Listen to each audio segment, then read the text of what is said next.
Super Simple Guitar, and today I am going to be showing you how to play a blues chord progression in any key on the guitar fretboard with ease. Now you might have heard of the concept, the 1-4-5 when people are talking about the blues. So if you don't know what the 1-4-5 means, I'm going to be explaining that in this lesson. I'm also going to be showing you a super simple way how to always be able to find it. So if somebody says, let's play a G and A, you'll be able to play a blues in A. If somebody says, let's play a blues in G, I'm mixing up my words, you're going to be able to play in G. If somebody says, let's play a blues in C, you're going to be able to play a blues in C very, very easily. And I'm also going to be showing you 3 chords that you're going to have to know, 3 dominant 7 chords. Don't worry if you don't know that name, that you're going to be able to use and be able to play blues once you know how to use them in any situation, in any key. Isn't that cool? I think it is. So if you're a total beginner and you don't know anything about the blues, don't worry. I also have a free beginner blues course that I'm going to attach either above or below this video. So if some of these concepts are a little bit more advanced for you and you still can't really play the bar chords and you don't know what a 12-bar blues chord progression is, I have a free blues course. Again, the link for that is above or below me. You can go download that and start learning in a structured step-by-step course kind of way, right? Okay, but for this lesson, I'm still going to be showing you exactly this little hack that's going to allow you to play in any keys. Okay, so that's all the talking. Let's get walking. I'll see you at the close-up. See you there. Alrighty, so welcome to the close-up. So first, let me show you these chord shapes. And then let me show you how you're going to be able to actually play the blues in any key and know exactly what key you're in and how to find the key and where the other chords are to play the 1-4-5. Okay, so check it out. This first one is called a, well, they're all actually called a 7th chord, but this one is a dominant 7th chord. And don't worry about that name. Normally when you hear about the 7th chord, if somebody just says play a 7th chord, they're normally talking about the dominant 7th chord, okay?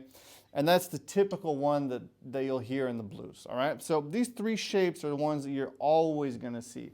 Let me just make sure that I'm focused here. Okay, so check it out. This first one looks exactly like a F chord, right? If you learned your bar chords, that's F. And we're just playing it on G, okay? So to get the 7th chord, all you have to do, it's really easy. You just have to remove your pinky. And that's a G7, okay? Again, officially a G dominant 7. You'd have to understand music theory to know why it's called that, but don't worry about that. When you hear somebody say, let's play a G7, that's what they're talking about, okay? So that's the first shape, okay? And this one has its root note on the 6th string.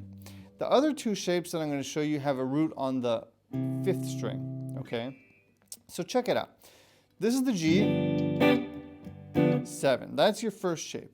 For your second shape, now we're going to go over here and we're going to play a C7, okay? So to do that, just imagine a C chord, the way you learned it as a beginner, and add your pinky to the 3rd string, 3rd fret, okay?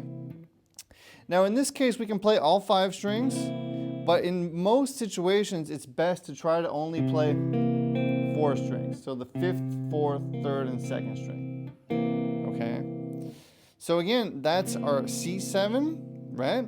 And then a second way to play the C7 so that you have a little bit more options would be to play it like this, okay? So this you could imagine as when you learn your A chord, right?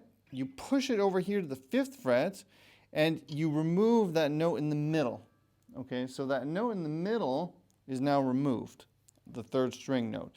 But to finger this, the fingering that we're going to use looks like this. So I'm on the 2nd string, 5th fret, and the 4th string, 5th fret, and I'm barring down on the 3rd fret, okay? So that's another option to play that C7. So C7 you could play it like this, or you could play it like this. And if you listen, it sounds almost the same, and this one you can have that 1st string ring in there too. It sounds almost the same, but it still is slightly different. So it'll give your blues slightly more flavor, okay? Okay, so those are the three shapes that you can always use in a blues, okay?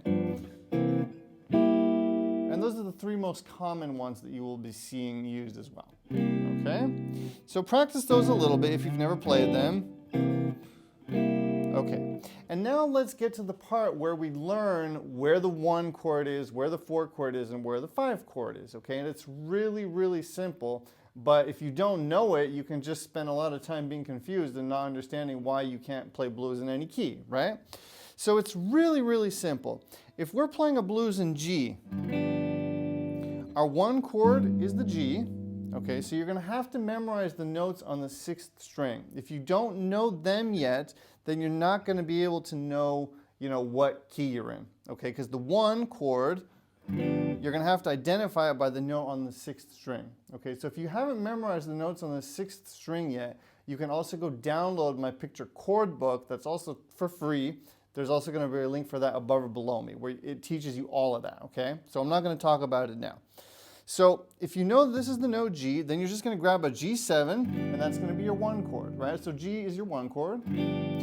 Now, the only 2 other chords you need to know is the 4 chord and the 5 chord, right? Because the blues is always, in 99% of the cases, or let's say 95% of the cases, it's always a 1-4-5 chord progression, okay? And that's referring to something music theory related that you don't need to understand for now. If you do want to understand, I have an entire course of that inside of the All Access membership. There's also a link for that. But for now, just know that a blues is a 1-4-5, right? And that's referring to something in music theory, okay? So for the blues, we need the 1-4-5. So the G is our 1. This is, again, the note G. Now, this is really cool, and this is never, ever going to change. The 4 chord is always going to be right under the 1 chord. Okay, so that's why I was showing you that C before. So your G is going to be your 1 chord. Your 4 chord is always going to be right under that, and your 5 chord is going to be, 2 frets up. Okay, so to play a blues in the key of G, your 1 chord is G7, your 4 chord is C7, and your 5 chord, again, that's referring to music theory, right, is a D7 chord. And we're always playing these 7th chords, okay? So the cool thing now to know is that if you wanted to switch keys, so again, this is the 1 chord, this is the 4 chord, and this is the 5 chord, okay? And that never changes. So if you wanted to now play a blues in the key of A, let's say, for instance, you'd have to know where the note A is on the 6th fret, right? Let me just make sure that my camera's focusing. It probably is, but I'm not always sure. You just have to go over here and put your first, 7th chord on the note A. And now right under it is your 4 chord. And again, 2 frets up is your 5 chord. Okay, so again, with the key of C, you'd have to know this is a C. The 4 chord is right here, and the 5 chord is right here. Okay. So a really simple example, and this is what I did in the intro, would be to just go, from G. This is your 1. This is your 4. 1, 4. Sorry about that. 1, 5. That wasn't really a 12-bar blues progression, but I just wanted to see how you can easily now find these chords. Okay. So if you wanted to mix things up a little bit, again, I'm in the key of G now, and you didn't want to play the C7 like this, you could just go to this root note, because this is the root note C, and you could play the C7 like this, okay? If you don't want to play the D7 like this, and you want to spice things up a little bit, again, here's your root note, that D, you're just going to go to that root note, and you're going to play it here. So that same thing that I just did there, the 1, 2, the 4, I could do like this. 1, 2, the 4, 1, 2, the 4, 2, the 5, back to the 4. So you see I did a little walk down there, okay? You could do that. You can always do that in blues. Again, go check out that free blues course if you want to learn more about the 12-bar blues and all the structure. But this is just a basic way of knowing where the 1, 4, 5 always are, right? Okay, so now let's test that in the key of A. So now I'm in the key of A, right? I'm starting on the note A, playing that A7. When I want to go to the 4 chord, it's right here. Or here, right? Because the root note is still here, like I showed you before. If I want to do the same thing in C,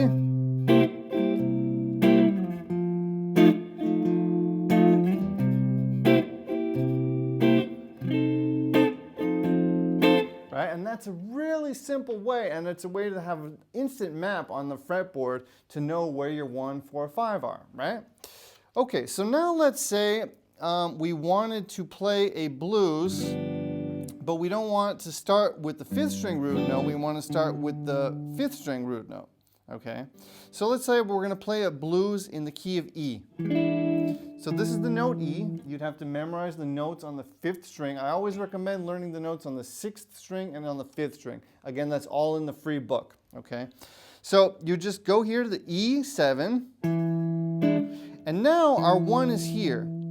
So we're going to have to find another logical way to find the 1, the 4, and the 5, right?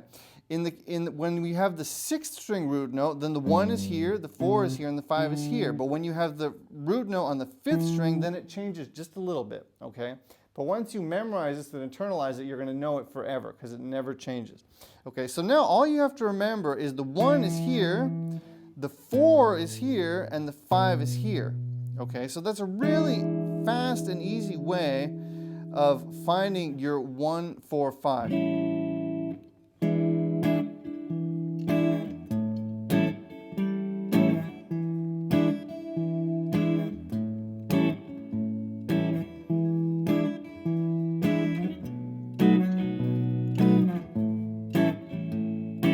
Okay, so now your 1 chord is going to be here, E. Your 4 chord is going to be A. We're going to play it the same as we played it before with that 7th chord, right? And your 5 chord is a B. So it's really easy now to find out what chords are in the blues, right? The 1, 4, 5. The E is here, the A is here, and the B is here. So 1 chord, 4 chord. 1 chord, 4 chord. 1 chord, 5 chord, down to the 4 chord, back to the 1, ending on the 5. So now let's say you want to transpose that and you want to play it in a different key. Instead of E, let's say you want to play it in D, a blues in D, right? Now again, the same pattern applies. Your 1 chord is here, your 4 chord is here, and your 5 chord is here. So the 5 is always above the 1, the 4 is always 2 frets back, right? So D is your 1, G is your 4, right? And instead of playing the D here, you could also play it here, as we learned before. Again, that's just going to give you a different color, a different characteristic, okay? So for me, when I figured this out, it was very, very valuable, and I always had this clear map of where the 1, 4, and the 5 are on the fretboard, right? So I hope that this is going to do the same for you. I hope that you have enjoyed this lesson. I'm losing my voice a little bit, so it's probably a good time to end. So take these chords, play around with this concept, watch this video a couple of times if you're maybe not exactly sure what I was talking about. And again, go download my picture chord book and also my free beginner blues course if you want to learn more about the blues, okay? All right, so again, 1, 4, 5, 1, 4, 5 if you're starting with the 6th string root note, 1, 4, 5 if you're starting with the 5th string root note. And that's really all there is to it. And again, these 3 shapes are going to get you through any blues situation that you're ever in. All right, my name's Henry Olsen. If you like this lesson, don't forget to give me a thumbs up. For my All Access members, I'm going to have a little bit of extra goodies in there, so it's easier for you to follow along. And that's about that. Have a great day. Thank you for watching. See you very soon. Bye-bye.